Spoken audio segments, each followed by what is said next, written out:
So, according to Deloitte, 87% of manufacturing leaders plan to adopt AI in the next 2 years. And smart production is their top use case, really looking at optimizing and bring efficiency and effectiveness to their operations.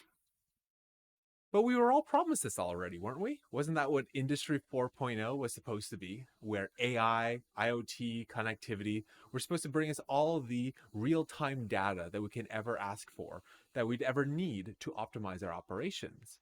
It was supposed to bring about an entire revolution in the way we do manufacturing.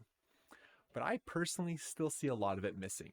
I see people doing bits and pieces without fully forming the holistic vision of what they want to do and how and what it means to succeed in Industry 4.0.